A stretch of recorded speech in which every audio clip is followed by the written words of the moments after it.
생활에서 시사까지 우리 동네 모든 소식 로컬 이슈 7번째 시간 시작합니다. 또 오늘은 그 굉장히 중요한 요즘에 그 세간에 굉장히 핫한 주제를 하나 가져왔습니다. 그 3일 전인가요? 이틀 전인가요? 노동조합 및 노동관계조정법 개정안의 진실과 오해라는 주제로 토론을 나눠보도록 하겠습니다. 흔히 이 법을 노란봉투법이라고들 합니다. 그 전문가 두 분을 모셨는데 충남 HR 어울림협회 심진수 회장님께서 나오셨는데 간단하게 충남 HR 어울림협회에 대한 소개와 그 인사 올려주시죠.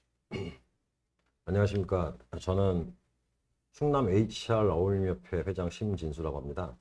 충남 HR 어울림협회는 작년에 출범을 했는데, 얘는 뭐 일반 협의체는 한 10여 년 좀 넘게 운영이 되어 왔지만은 충남, 아산, 당진, 예산까지 기업의 인사노무 실무자들이 모여서 만든 협회라고 볼 수 있습니다. 그래서 저희는 뭐 사용자 단체라기보다는 노동자와 경영자의 중간에 어떤 그 요구 조건을 해결해주는 어떤 중간적인 위치를 맡고 있는 거기 때문에 이 부분에서도 노란봉투 관련해서도 저희가 바로 피부적으로 와닿는 어떤 실무와 연관된 일이기 때문에 그래서 저희가 나와서 저도 토론에 참여하게 됐습니다.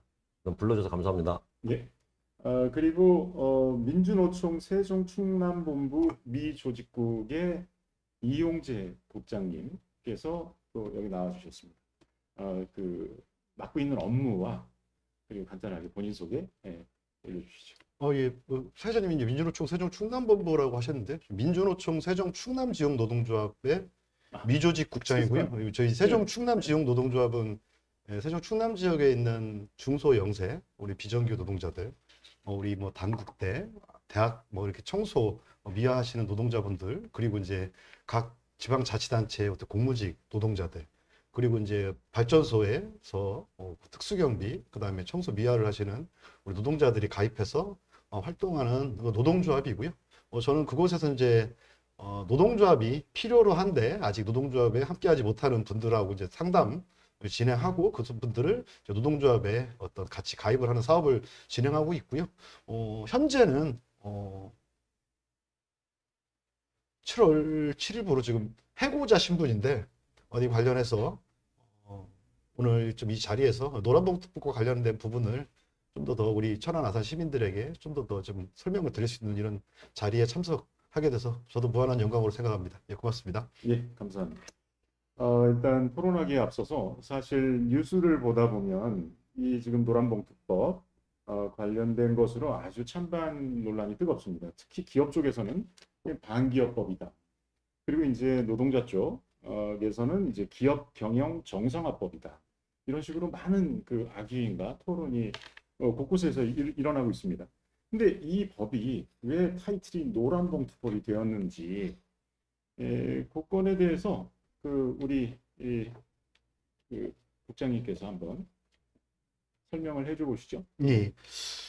이제 노란봉투법이 이제 2009년도에 그 쌍용 자동차가 이제 그런 이제 중국 상하이 자동차가 이제 그 철수를 하면서 이제 정리해고가 이제 발생되는 상황에서 이제 그 동지들이 그 쌍용 자동차 노동자들이 정리해고 반대, 공장 폐쇄 반대 투쟁을 그 진행하는 과정 속에서 이제 사측이 이제 손해배상 노동자들에게 이제 손해배상을 청구를 좀 하게 됐고 이제 100억이 넘는 이런 손해배상 청구를 하게 됐고 이와 관련해서 2014년에 그 47억이라는 이 금액이 손해배상 이 청구 금액이 이제 확정되면서 그 관련돼서 한 시민께서 이 말 그대로 노동자들에게 이런 과도한 어떤 손해배상 청구나 이것에 부담은 너무나도 가혹하다. 그래서 이제 노란 봉투에 47,000원을 담아서 언론사에 자기가 손해배상에 대한 부분을 좀 동의할 수가 없기 때문에 이 쌍용자동차 노동자들에게 좀 더 도움이 됐으면 한다라는 의미에서 이렇게 이제 47,000원을 처음에 언론사에 제출하면서 그때 이렇게 된 건데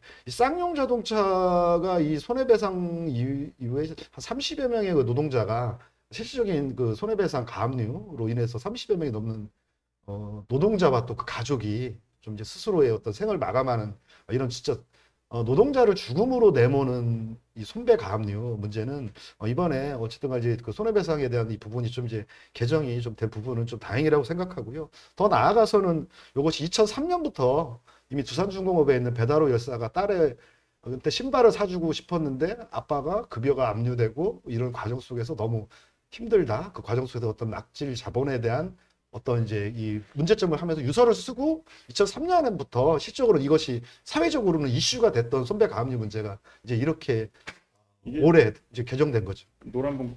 노란봉투인 거는 이게 아마 급여를 예, 맞습니다. 넣어서 예. 지불하는 예, 지급할 때 이제 예, 노란봉투에 넣어서 맞습니다. 그래서 노란봉투법이 된 거죠. 예. 사실 이번에 개정된 법안에서 가장 그 두드러지게 두 가지 핵심 요소를 꼽고 있는데 사용자의 범위에 대한 확대가 있습니다. 그래서 원청, 하청 노동자 간에 이제 쟁의의 범위가 좀 늘어나는 그런 부분이 있는데 그 부분에 대해서 사실 그 범위가 어디까지인지 명확하게 이번 개정안에 포함이 돼 있는지 그리고 그 범위가 늘어남으로 해서 이 기업들이 겪게 될 어려움이나 실제 그런 것들이 있는지 좀 그 뭐 중간자적인 입장이라고 하시긴 하셨지만 한번 그 부분에 대해서 말씀을 해주시면 감사하겠습니다.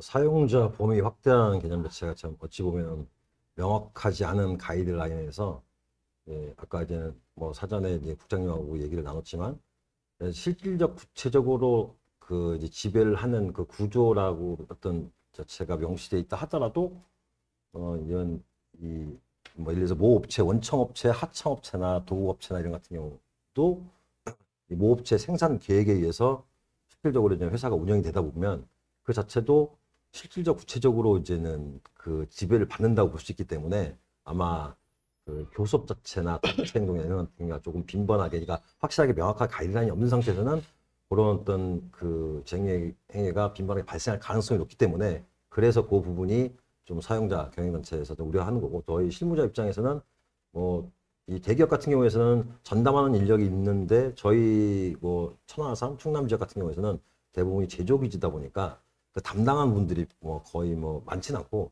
한 분, 두 분 정도밖에 없고 실제 실무하시는 분은 거의 한 분 정도밖에 없다 보니 그 실무에 대응하는 거에 현실적으로 상당히 어려운 어떤 그 이 부분이 좀 다가온 것 같아가지고 저희들도 같은 경우도 되게 좀 그러니까 표현이 좀 그렇긴 한데 뭐랄까 이제는 많이 머리 아파한다고 할까 현장에서 그렇게 지금 현재 생각하고 이제 있습니다. 사용자 측에서는 사실 그 경영상 결정, 그러니까 회사로서 어떤 의사 결정을 할 때 아니 그러면 하청 노동자의 노동조합에까지 그 이제 경영상의 결정을 그 쟁의의 대상 삼게 하게 이제 해주게 되면 이 굉장히 그 경쟁력에 막대한 그 손해를 볼 수 있다라는 게 사실 주된 그런 것 같습니다. 근데 실제 근로조건 관련된 걸로 이렇게 좀 제한되는 게 아닌지. 예. 그렇지. 민주노총에서 이제 계속 이야기했던 게 이제 진짜 사장이 누구냐, 그래 진짜 사장이 나와라라는 그 이제 저희가 이제 그 노래도 있는데 결국은 이 보면은 이제 근로계약 그건 이제 하청 이 사장하고 이제 근로계약 실질적 권한도 없는 하청 사장하고 이제 근로계약서를 체결하고 실질적인 지배력은 구체적인 지배력은 원청이 가지고 있으면서 그 원청이 실질적인 모든 권한을 가지고 있어서 원청하고 대화하자면 나는 근로계약을 너희들이랑 체결한 적이 없는데 왜 나한테 와서 그러냐라고 실적으로 이전에 대화 자체를 거부했던 거예요. 너희들이랑 얘기할 필요도 없다. 그렇죠. 이제 그렇게 하다 보니까 실적으로 아니 실질적인 권한은 그 원청인 사용자가 있으면 너희들이 대화를 통해서 이 문제를 풀어가라고 해야 되는 이런 부분도 없다 보니 이번에 이제 개정된 과정 속에서 실질적이고 구체적으로 지배 결정할 수 있는 지위라고 이제 아예 이제 법 조문 이제 노조법 이제 2조 2호의 사용 잘한의 정의를 넣어버렸는데 이와 관련해가지고 이미 2010년에 현대중공업에서 이미 그 사내하청에서 이제 그 대법원 판례가 있어요. 교섭에 현대중공업이 응하지 않은 부분은 부당노동행위에 해당한다라는 판례가 이미 나와 있고 그리고 최근에는 그 현대제철 그 사내하청에 근무하시는 그 우리 지회에서 교섭을 요구하는데 현대제철에 이제 교섭을 참여하지 않은 부분에 대해서 중앙노동위원회에서도 이 부분이 현대제철은 실질적이고 구체적으로 지배 결정할 수 있는 지위에 있으므로 교섭에 응해야 된다. 근데 교섭에 응하지 않은 부분은 부당노동행위다라고 이미 중앙노동위원회에서 판단을 했고 그에 대해서 현대제철이 법원에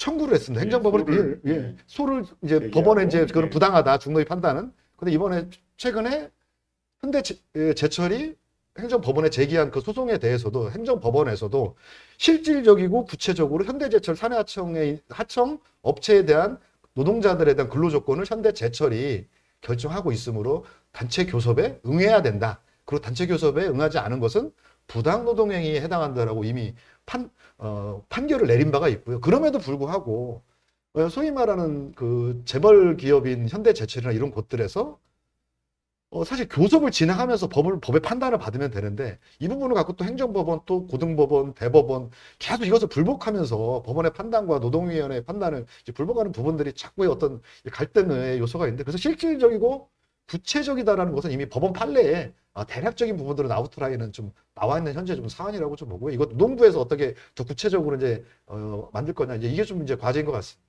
근데 이게 뭐 사용자도 그렇지만 그 근로자분들도 요 관련된 법에 대해서 이제 정확한 이해가 있어야 되는데 그렇지 않은 상태에서는 실제적으로 이제 쟁의 행위 자체가 되게 확산될 가능성이 높기 때문에 왜냐면 이게 실제 쟁의 대상이 되는 어떤 저희가 범위가 넓어졌잖아요.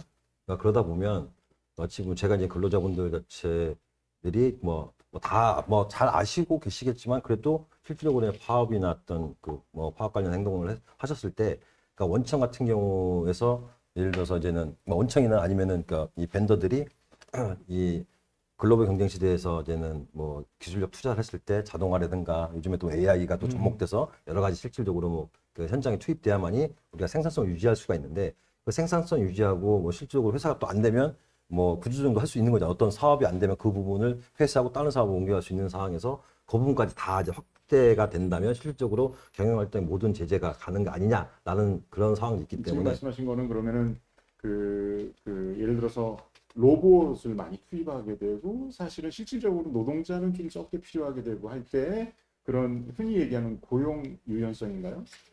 그런 것들의 그 부분까지 예를 들면 이제 그 근로자들을 해고를 한다거나 아니면 근로 시간을 줄인다거나 하는 그런 경영상 결정까지 실제 쟁의의 대상이 된다. 그러니까 이게 보면 이제는 실질적으로 우리가 우리나라의 메리트 같은 경우에서는 대부분 우리가 자본이 없다 보니까 그러니까 실제적으로 생산을 해서 그러니까 우리가 생산하기 위해서 원료를 수입해 와서 생산하면서 거기에 물류 기타 이런 서비스가 같이 병행해서 발전돼 갖고 제조업 자체 했을 때 그런 자체의 글로벌 시대 예전에는 만들면 가져갔는데 지금은 각 세계에서 들어오기 때문에 우리도 생산성 유지를 해야 되지 않습니까? 그러면 생산성 유지하려면 인력만 가지고 구조조정이나 정리해고가 아니라 이 자동화 자체를 계속 갖추고 있는 상황이 돼야 되는데 그런 상황 자체에서도 모든 걸 다 이게 쟁의 대상이 된다면 실질적으로 경쟁력이 좀 떨어지게 되기 때문에 회사가 결국은 이게 우려하는 바로는 문을 닫을 수도 있지 않나라는 그런. 참고로 여기서 한 가지 수치를 제가 말씀드리고 싶은데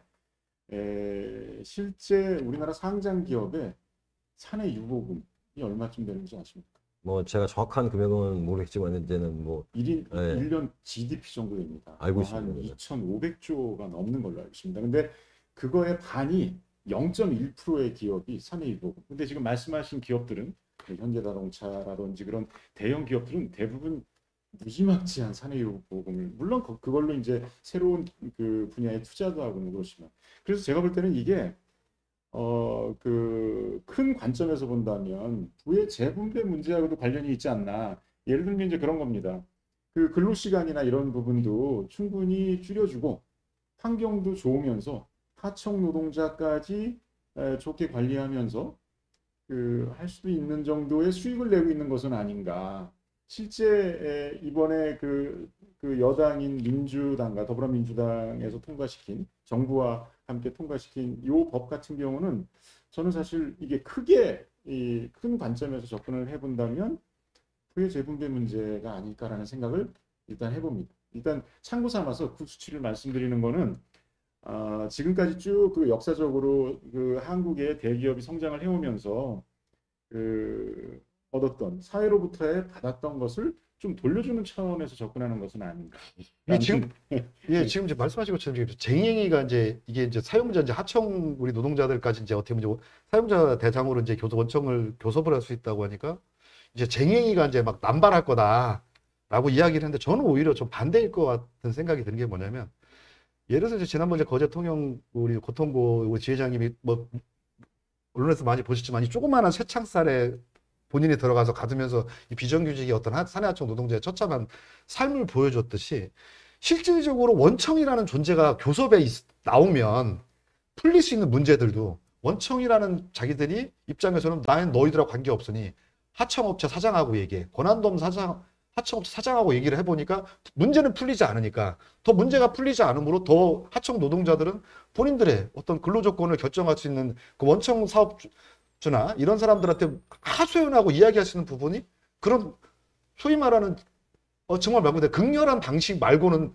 그렇게 해야지만이 그나마 언론의 이슈가 되고 그렇게 됨으로 인하여 그나마 문제들이 그나마 대화가 그냥 가능한 지금 우리 시대에 살고 있다 보니 오히려 이번 법 개정으로 인해서 자 이제 원청 너희들의 사용자성이 있고 실질적이고 이제 구체적으로 너희가 지배하니 이 교섭 자리에 나와서 이 하청 노동자들의 이야기를 들어보다 보면 서로 이제 교섭이라는 건 서로 이제 상대방이 같이 얘기를 하다 보면 그동안은 나 너랑은 얘기 안 할래 라는 거였다가 이제는 그래 너희들이 무슨 말을 해야 되는지 하면 해야만 하는 상황이 되고 그럼 대화가 잘 풀리면 그 부분과 관련해서 오히려 지금의 어떤 투쟁이나 아니면 이런 거보다 더 대화로 풀릴 수 있는 문제도 많다고 보고요. 또 하나가 이제 지금 아까 이제 현대제철을 우리가 이야기할 때도 거기도 결국은 현대제철도 불법 파견이라고 이미 사내하청 그 노동자들을 불법 파견이라고 이미 판결을 받았음에도 불구하고 이거를 가지고 법원에서 이행을 하지 않으면 그 현대철이 이행하지 않고 자회사를 하나 만든 거고. 근데 우리는 현대제철의 정주교원입니다라고 아직 투쟁하는 동지들이 이제 그 사내하청에 현재 이제 구속돼 있는 노동자들입니다. 근데 거기에 사내하청이 이제 자회사로 전환되고 뭐 수천 명이 가고 남은 동지들이 노동조합 이제 업체가 20개인데 20개 중에 19개 정도가 한 개의 노동조합입니다. 그러니까 교섭을 20번을 할 게 아니라 사실은 19개 업체와 관련된 요구들을 가지고 현대제철이 교섭에 나와서 그걸 하다 보면 실제로 어떤 뭐 정말 많은 어떤 그 불필요한 어떤 투쟁이나 어떤 소모적인 부분이 아니라 대화에 나와서 교섭을 하다 보면 그럼 오히려 야 이 노동자들이 파업을 통해서 우리가 회사가 손실을 입을 것 같으면 그 전에 대화를 통해서 풀 수 있는 어떤 하나의 좀 이제 촉매제가 되는 어떤 긍정적인 좀 부분으로 바라봤으면 좋지 않을까라는 좀 근데 생각이. 이게 내가 보면 그러니까 모업체의 사내하청이나 사내하도급이나 사내노동 그런 이 비정규직 그 근로자들만 볼 게 아니라 실제로 사회하청 1차 밴드, 2차 밴드 자동차는 그 이제 뭐 1차, 2차, 3차, 4차, 5차 간의 수공업까지 포함해서 5차까지 간다고 하는데 그런 그 근로자나 그런 어떤 기업들의 어떤 상황을 본다면 그들이 어떤 예를 들어서 임단업자, 그런 근로자가 그들의 노동조합이 원청한테 요구가 과연 현실적으로 가능한가라는 부분도 좀 얘는 의심이 되는 부분이고 만약에 그렇게 이 사회협력회사가 교섭을 요구했을 때 원청이 그 업체한테 계속 오달 후속 모델을 줄 수 있느냐 이런 문제이기 때문에 오히려 일반 근로자, 그러니까 노동조합이 없는 근로자들이라든가 뭐 대한민국의 한 뭐 노동자 조중에 한 10% 정도 왔다 갔다 하는데 그러니까 노동조합이 없는 회사에서 근로하시는 그 약 한 뭐 이제 2천만 명이라면 한 뭐 1,800명 근로자 자체가 오히려 더 힘들게 그 생활을 유지하거나 그들이 어찌 보면은 그 지역에서 이제는 뭐 소비도 하는데 자영업자, 소상공, 일반 기업 전반적인 사회 전반을 더 어렵게 만들 수 있지 않나는 그런 우려도 좀 있습니다. 참고로 여기서 수치 하나가 하청 노동자 총 규모가 우리나라에 105만 명 정도. 생각보다 되게 적은 것 같아요. 그러니까 이제 근데 대기업이- 사회협력회사나 중소기업 같은 경우는 자동차가 이게 집합산업이잖아요. 옛날에는 뭐 철강 맺지만 전기, 전자, 반도체 뭐 그러니까 모든 어떤 산업 자체가 집합산업이기 때문에 자동차 기간 산업이잖아요. 자동차, 조선업체. 여기서 원청이나 하도급이나 이런 쪽만 보시면 그 부분은 그 시선이 조금은 좀 더 대한민국 전체를 봤을 때 그런 중소기업들 자체 특히 2차 노동자가 없는 2차, 3차 밴드 같은 경우는 현대자동차의 2차면 뭐 현대모비스 정도 됩니까? 어떻게 되는 겁니까? 현대자동차는 현대모비스면 완전히 계열 회사. 현대모비스 같은 경우는 이게 이제는 자동차 부품 한 2만 5천에 3만 개 정도 되는데 우리나라 자동차 쪽 제가 자동차 쪽에서 업무를 하다 보니까 실질적으로 핵심 부품은 외국에 사와서 사급으로 업체한테 주고 그거를 그러니까 이익을 챙기고 또 납품할 때 또 챙기기 때문에 실질적으로 모비스는 그러니까 이게 예전에는 갑을병인데 갑을병으로 전략해서 1차 밴드가 그러니까 1차 밴드에다 2차 밴드 전략한 거예요. 그러니까 현대자동차 직접 납품이 아니고 모비스에 납품하고 또 이게 후에 납품하는 구조가 돼버리다 보니까 오히려 단가도 더 표현 자체가 이제 표현이 좀 그러네요. 뭐 괜찮습니다. 근데 아까 이제 말씀하실 때 예. 그 협력사를 사실 보면 이제 여기 보면 이제 실질적으로 구체적으로 사용자 개념으로 보고 있지는 않은데 사실 보면 이제 뭐 경청이나 이런 곳에서 이제 이걸 과장되게 있잖아요. 뭐 현대자동차나 아니면은 뭐 삼성전자의 모든 협력업체들이 그 원청을 상대로 교섭을 요구할 거다. 사실 이거는 제가 볼 때 이건 진짜 허위의 사실을 갖다가 오히려 이제 국민들을 저는 호도하고 있다고 보고요. 그럴 가능성이 없다. 왜냐하면 협력사라는 건 말 그대로 1차 벤더, 2차 벤더, 3차 벤더가 있다면 1차 벤더들은 협력사잖아요. 그 근로 조건은 그 회사 자체적으로 이제 시간이나 모든 거 다 결정하고 별도로 상장된 회사들 많이 있잖아. 뭐 세종 뭐 이제 그 현대자동차 협력사들 중에도 그런 것처럼 협력사들은 실제로 이 부분에 대해서 실질적인 뭐 원가 결정이나 이런 것에는 이제 갖고 있다고 하지만 지금 얘기하는 건 이제 실질적이고 구체적인 결정이라고 하면 실질적으로 놓고 보면 재벌들이 가지고 있는 사내 하청 그리고 자회사 구조로 비정규직을 다 정규직화는 안 시키고 중간에 약간 이상한 구조를 만들어 놓은 자회사 시스템의 구조들이 실제로 여기에 해당한다고 저는 이렇게 보고요.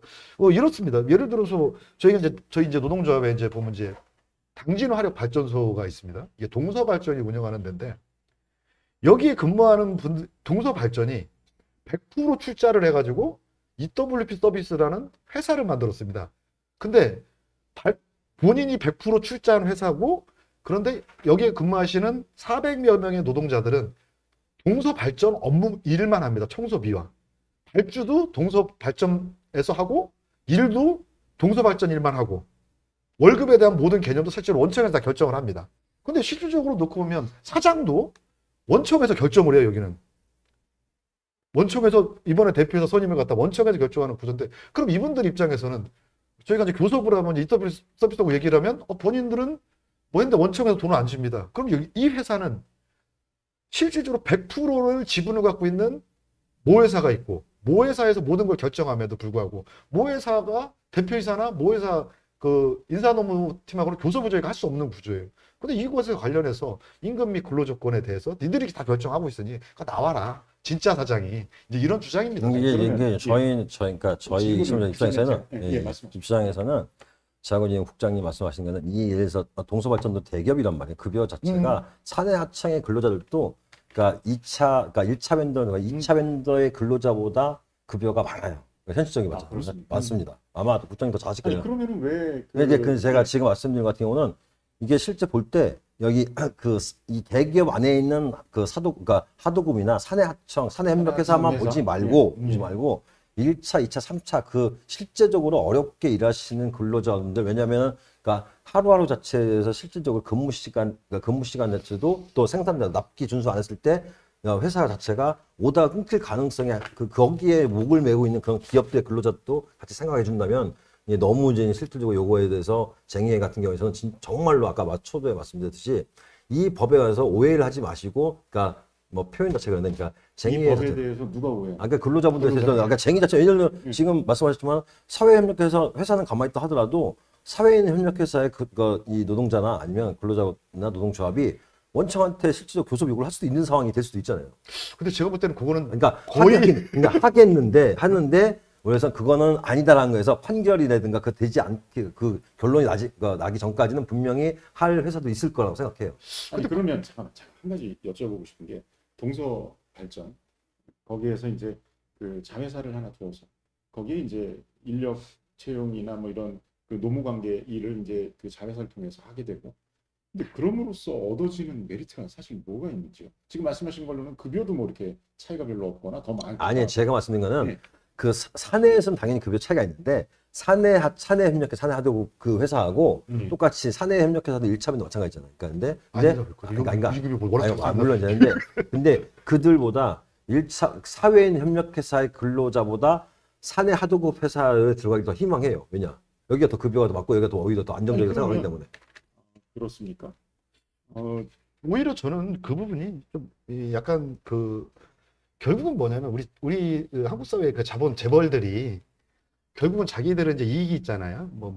아까 말씀하신 거 산업이복은 몇 년 전만 해도 산업이복은 15대 저그린 거 700조가 넘는 거를 가지고 쌓아놓고 계속 본인들은 이익을 계속 하면서 현장에 있는 노동자들에게 어떤 그렇지 계속 착취적 구조, 이중적 노동 관계를 맺을 게 아니라 실제로 직고용을 통해서 이런 문제들을 해결해 나가는 이런 그러면 노력들이 필요하지 않나. 예, 이번에 이제 이런 노조관계법이 개정이 되면 2차, 3차 하도급에서 일하는 그런 하청 노동자들을 그냥 원청에서 번거로우니까 그냥 정규직으로 다 그냥 고용해버려. 이럴 가능성이 그게 좀 노동계 쪽에서 바뀔 가능성이 있나요?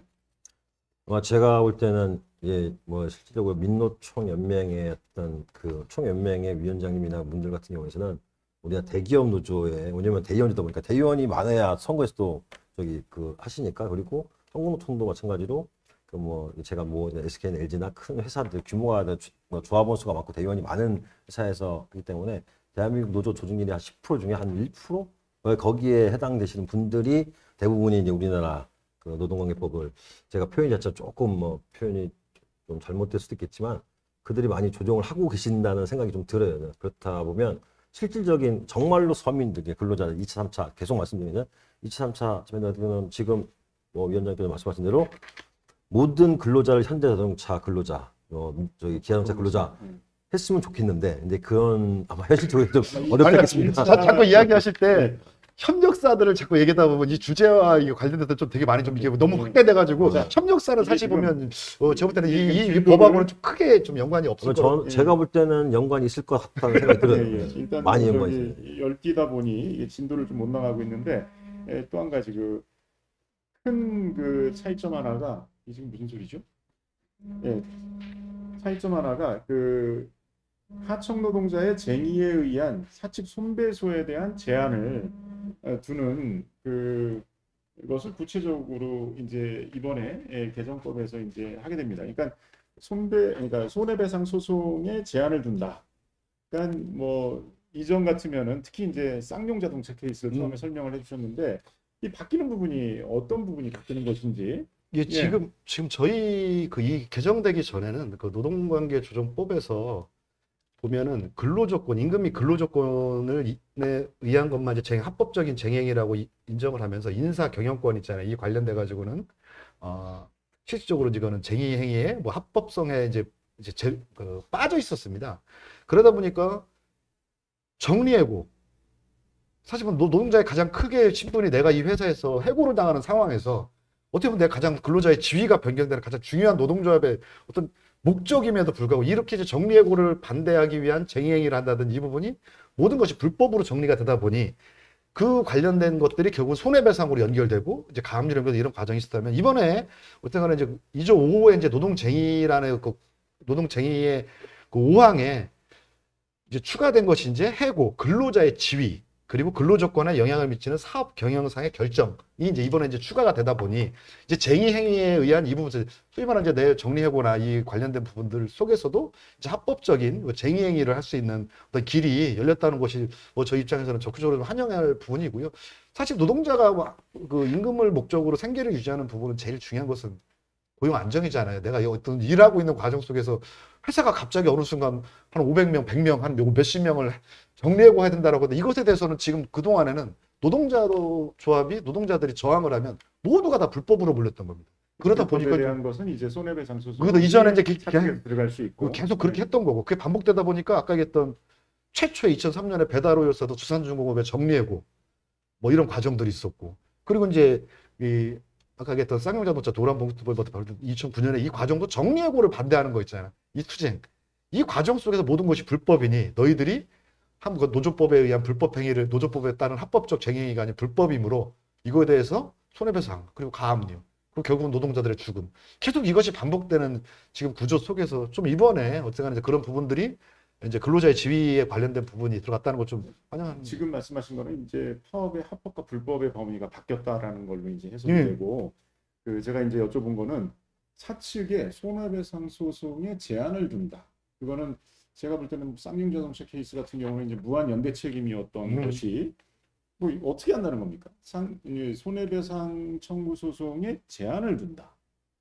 그렇게 이 부분이 이게 참 무거운 부분인데 이제는 뭐 노동자가 이제 합법적으로 쟁의를 했다면 회사가 매출 손실 등 명목으로 거액의 손해배상을 뭐 제가 정확히 거액의 손해배상까지 청구를 했었던 사례가 뭐 있었던 것 같은데 그거 자체는 그거 자체를 못하게 되는 케이스가 그런 이 법이 된다고 생각을 하기 때문에 아마 어찌 보면은 예, 사용자 입장에서는 상당히 제한을 두고 있기 때문에 그러니까 쟁의를 행위하는 것 자체에 대해서 실질적으로 뭐 아까 말씀드렸지만 어떤 케이스 바이 케이스로 업무 방해 자체도 그러니까 이건 업무 방해 이건 업무 방해 아니에요. 그러니까 그런 자체 논란의 저지가 더 커질 수 있다는 생각이 좀 들어서 그래서 아마 그냥 일단 손배 청구에 대해서 제한이 더 걸리다 보니까 이제 회사에서는 당연히 이제는 거기에 대한 반발이 더 많이 심한 거라고 볼 수 있어요. 저는 오히려 이 손해배상이 그 손배 가압류가 결국은 이것이 돈을 받는 것이 목적이냐 아니면 노동조합을 와해시키고 무력화시키기 위한 하나의 수단이냐라고 두 것이 병존되는데 오히려 지금까지 이 손해배상을 갖다가 예를 들어 2020년에 저 민주노총에서 제가 이렇게 자료를 세보니까 손배 가압류 23개 사업장에서 658억 원을 갖다가 손해배상을 갖다가 초과 가압류를 걸어놓은 게 있었던 거예요. 58건을 해가지고. 근데 이게 어떤 거냐면 100명의 조합원에게 100억을 갖다가 손해배상을 걸었는데 그럼 이 여기에서 탈퇴하는 사람들이거나 노동조합에서 이제 빠지거나 이런 사람들에 대해서는 면제를 시켜줘요. 근데 소치를 그 100명이 100억을 그럼 1을 갖다가 청구를 했던 것이 50명한테도 100억. 혼자 남아도 그 사람이 노동조합에 남아있는 한은 100억이라는 족쇄와 올가미를 씌워놓고 가압류 걸어서 모든 이런 부분 속에서 그럼 노동조합을 탈퇴하면 이것이 없어지고 이제 그럼 이제 이걸 소를 취하고 이렇게 되는 구조도. 그러나 이제 노동조합이라는 것이 활동을 하다 보면 신념과 이것이 우리 옳고 모름에 대한 것을 하다 보니까 계속 투쟁을 이어갈 수밖에 없고 그 과정 속에서 결국은 옆에 있는 동지들이 떠나가도 계속 남아있는 동지들한테는 계속 그것이 압류나 가압류나 이런 걸 통해서 압박을 되고 그런 이 노동자들이 나중에 결국은 못 버티다 보니 이제 결국은 이제 생을 마감하는 형태가 발생되는 거고요. 지금 여기 가까운 배방에 있는 그 세원 이게 회사 이름을 얘기해도 되나 모르겠는데 저는 알고 있습니다. 네. 예, 거기도 어제가 이제 그 중에서 한번 돌아가신 열사님의 기일이셨는데 그 당시 2002년인가에 20억 원인가에 대한 손해배상을 갖다가 청구하고 가압류를 걸었습니다. 근데 그 당시 임금이 한 달에 100만 원에서 150만 원 정도 받던 시기에 20억이라는 이 돈을 가지고 지금 이렇게 노동자들에게 배상하라고 하고 가압류를 걸었을 때 그 받는 이 노동자들의 고통은 어떻겠는가. 이제 그것을 가지고 오히려 자본이 교묘했던 부분이 이번에는 오히려 그런 부분이 아닌 좀 여러 가지 구체적으로 뭐 노동조합에서 지휘의 역할, 뭐 그다음에 경위와 정도, 뭐 여러 가지. 그리고 이제 또 하나가 결국은 이걸 가지고 사업주가 서로 간에 잘 타결되면 뭐 회사한테 끝까지 가는 게 아니라 사업주도 교섭 또는 쟁의 그 관련해서는 손해배상 책임을 면제할 수 있다는 조항이 이번에 들어감으로 인해서 이제 결국은 이게 사업주 입장에서 손해배상을 노동조합의 어떤 탄압 그리고 노동자를 죽음으로 내모는 이런 손해 가압류가 좀 더 이제 엄격하게 이제 좀 제한을 둔 조항도 어디 보면 좀 약간은 부족한 면이 없지 않아 있지만 사실 헌법에 보장된 게 단결권, 단체교섭권, 단체 행동권이라 헌법에 보장된 우리가 노동자의 권리인데 단체 행동을 했다는 이유로 그와 관련해서 손해배상을 청구하고 죽음으로 내몰고 이런 부분에 대해서는 저는 어쨌든 간에 이번에 뭐 100% 만족하지는 않지만 결국은 이 과정 속에서 이번에 이번에 이제 3조 이제 노조법 3조가 이제 그런 의미 속에서 좀 더 세분화돼서 좀 이렇게 제한을 둔 부분은 좀 그나마 다행이라고 생각합니다.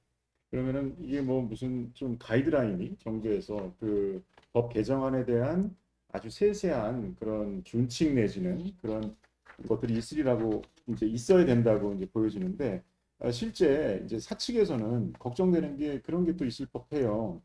이게 굉장히 풀어준 거예요. 노동쟁의의 대상도 풀어주고 범위도 풀어주고 그리고 또 그로 인한 그 노동쟁의로 인한 입은 손해에 대해서 무한 연대 책임으로 그 손해배상 청구 소송을 어떤 무기 내지는 압박 수단으로 사용을 했기 때문에 좀 덜 일어나는 그런 경향도 있었는데 앞으로는 그러면은 시도 때도 없이 제조 라인이 쓸 만큼 그 굉장히 노동쟁의에 시달리게 될 거는 아닌지 사실 그런 그 이야기들이 나오는 부분이 있습니다. 이제 그런 부분에 대해서는 이게 어떻게 향후에 이 개정법이 영향을 줄 것인지 사실 그게 좀 의심스러운 부분이긴 해요. 사측에서 가장 걱정하는 부분이기도 하거든요. 예. 뭐 사측 얘기 자체 뭐 제가 다 대변하는 건 아닌데 예. 지금 뭐 이제 노동 민주노총이 한국노총이든 이제 예전 같은 그런 의식보다는 그래도 이제는 말씀만 그러시는 게 아니라 뭐 상생이나 파트너십을 또 말씀도 하시고 사회적 책임도 말씀하시니까 그러니까 본인들만 위해서 이렇게 하시는 건 아니라고 생각을 해요. 예, 그래서 회사가 망하면 나도 망한다는 생각을 아마 갖고 계실 거죠. 회사는 제가 이제는 뭐 실무에 있을 때 뭐 제가 표현을 이렇게 하면은 사용자 이렇게 뭐 경영자나 어떤 실무자들 뭐라고 하실지 모르겠지만 회사는 살려두고 한 번에 빼먹지 마 야금야금 빼먹고 해야지 투자도 하게끔 하고 해야지 왜 한 번에 다 빼먹으려 하냐 그러면 너도 죽고 회사도 죽으면 결국은 다 손해하고 나는 직장 잃을 수가 있는 건데 그러니까 당신들도 경영 현안을 똑바로 제대로 알고선 무조건 요구만 하지 말고 참여를 하려고 하면 실제로 돌아가는 상황을 명확하게 알고선 그러고 나서 요구를 해라. 제대로 분배 요구를 해라. 라고 말씀드린 건데 사용자 측 같은 경우에도 실질적으로 정말 회사에 손해를 끼쳤다면 저는 이제 제 생각에는 이제 당연히 그거에 대해서 뭐 실제로 뭐 불법 점거라든가 뭐 파기행위라든가 그런 거 같은 경우는 아마 노동조합에서도 그건 인정하실 거예요. 그렇게 하시는 분들은 당연히 그거는 손배 청구를 해야 되는데 뭐 제가 뭐 개인적으로 이런 말씀드리면 너무 무분별하게 해서 제 노동조합 압박하는 것 같은 경우 그거는 조금 과한 부분도 있지 않나 생각이 들어서 그 부분은 좀 정리가 이게 명확하게 어떤 가이드라인 자체 정리가 된 건 아니지만 그래도 그런 부분에서 좀 행정이나 이쪽 같은 경우서 좀 정리가 돼서 실질적으로 혼란이 안 되게끔 빠른 시일 내에 했으면 좋겠어요. 그러니까 이게 이 법 시행 자체가 6개월이야 2026년 3월인가 3월 중순부터 아마 시행이 되는 건데 그 전까지는 확실한 가이드라인을 좀 정해놔야 현장에서 혼란이 좀 덜하지 않겠나 생각이 듭니다. 저는 오히려 이제 그렇게 아까 말씀드렸듯이 그 사업주가 경우는 이 노란봉투법이라는 것에 대한 사실 보면 이게 꽤 오래 전부터 아까 얘기했던 이제 사실 손배가압류 금지법은 원래 2003년도 이때부터 이제 시작된다고 이제 계속 법이 이제 냈다가 이제 이렇게 20여 년이 넘는 기간 동안 그 사업주들도 사실 이 부분과 관련한 마인드가 좀 바뀌고 있잖아요. 어떻게 좀 해야 되는 과정도 이것이 만약에 노란봉투법이 뭐 개정이 이렇게 이제 됨으로 인하여 마치 기업이 있잖아요. 뭐 존폐기가 놓인 것처럼 과하게 이렇게 할 게 아니라 실질적으로 우리가 이전에 봤을 때 이런 부분들은 이렇게 어떻게 개선해 나갈 수 있는 부분들은 뭔지 오히려 이전에는 대화를 하지 않던 하청 노동자들이 이런 거는 관련해서 우리가 권한이 있다고 하니 이와 관련해서 좀 더 본인들이 할 수 있는 부분들을 사전에 어떤 뭐 노동 조건이나 이런 부분에 대해서도 본인들이 할 수 있는 것들을 미리 찾아서 하고 그쪽에다가 어떤 부분이 필요한지를 얘기를 하면서 그런 것들을 대화, 교섭하면서 풀다 보면 오히려 쟁의행위는 저는 오히려 아까도 말씀드렸지만 좀 많이 오히려 더 지금의 어떤 극단적 투쟁보다는 좀 좀 나아질 수 있는 거라고 저는 보고요. 그리고 이제 뭐 그냥 뭐 이게 주제적이지만 결국은 외국 기업들이 뭐 그런 뭐 철수할 거다 막 이런 막 이야기들 있잖아요. 막 뭐 GM이 철수하네 외국 출사 이런 얘기 하는데 사실 미국이나 유럽 등도 실제로 보면 이미 지가 되는 거라 이게 너무 좀 우리가 이제 그 부분에 대해서는 오히려 뭐 좀 크게 우려하지는 않아도 되지 않을까. 실제 그 암참이라고 하죠. 주한 미국 상공회의소 그리고 주한 유럽 상공회의소에서는 이번 그 개정안에 대해서 노동조합법 개정안에 대해서 굉장히 반대 의견, 부정적 의견을 냈습니다. 근데 실제 알아보면 그 미국 같은 경우는 1980년대 공동 사용자성에 대해서 입법해서 이미 80년, 50년 전에 훨씬 더 강력한 노동조합법이 발의되고 있고 유럽 상공회의소 뭉뚱그려서 얘기하긴 그렇지만 많은 나라들이 있으니까 프랑스라든지 독일이라든지 굉장히 한국보다 더 강력하거든요.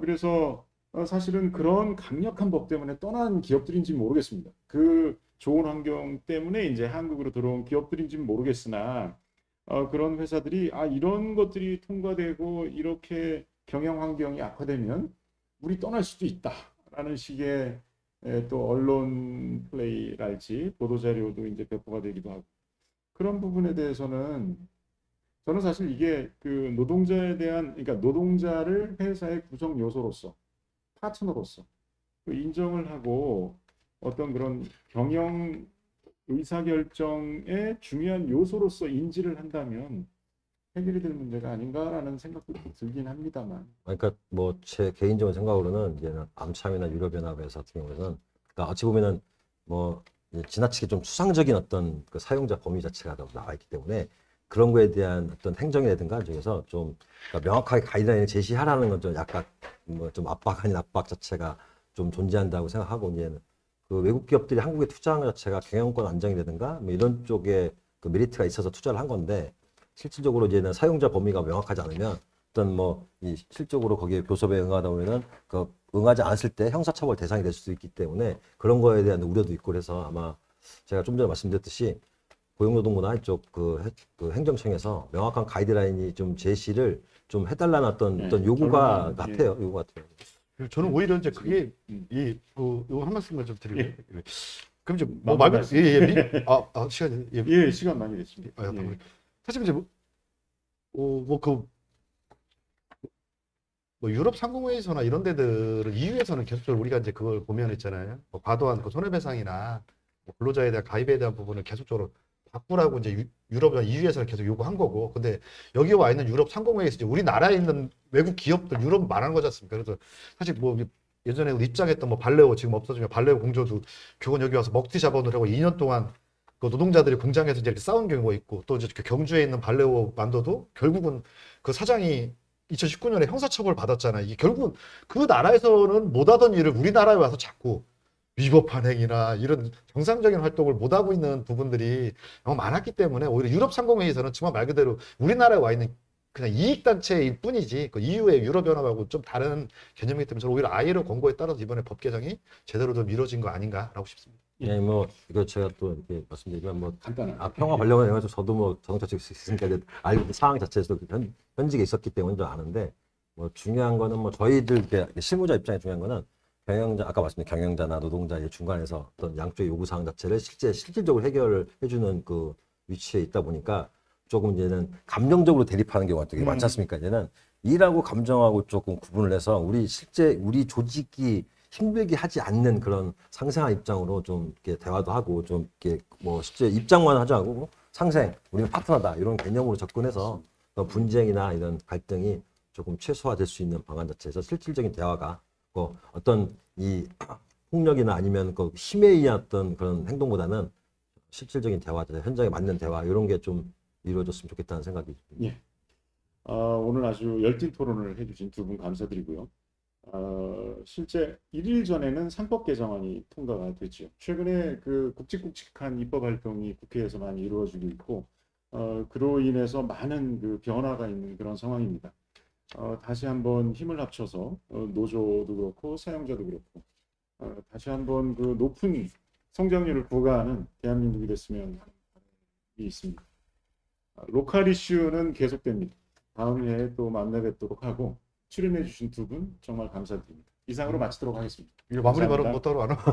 마무리 발언 조금 아까 하신 건데. 그게 아니라 그러면은 이거 마지막으로 짧게 예. 뭐 사실 그 노란봉투법에 대한 많은 우려, 뭐 고민하고 있는 부분들이 있겠지만, 맞아, 우리 사회에서 살고 계신 우리 천하사 시민 여러분들의 어떤 가정에 있는 내 가족들이 다 노동자로서 아마 지금 그 생계를 유지하고 계실 거라고 보고요. 이번에 개정된 어떤 노조법 2.3조 일명 노란봉투법은 우리 가정에 있는 우리 노동자들, 우리 가족이 좀 더 앞으로 좀 더 나은 미래를 위한 하나의 어떤 그나마 작은 시발점으로서 많은 오해와 이런 부분보다 우려보다 좀 많은 응원을 부탁드리겠습니다. 네, 고맙습니다. 저도 예. 마지막 한마디 드리겠습니다. 예, 말씀하십시오. 예. 예. 제가 표현 자체가 조금 한쪽으로 치우쳤다기보다는 대한민국 일부 근로자들이 아니라 실질적인 부분 같은 경우 대한민국 전체 근로자를 생각하는 어떤 관련 법에서 가이드라인이 좀 명시됐으면 좋겠고, 그러니까 모업체 완성차만의 근로자가 아닌 사외에 협력회사 그런 근로자들까지 같이 생각하는 뭐 1차나 2차, 3차 그런 근로자들까지 같이 생각하는 그런 어떤 법 자체에 대한 명확한 가이드라인이 형성됐으면 좋겠습니다. 이상입니다. 예, 두 분 다 정말 감사드립니다. 네. 예. 고맙습니다. 예, 고맙습니다. 감사합니다. 예.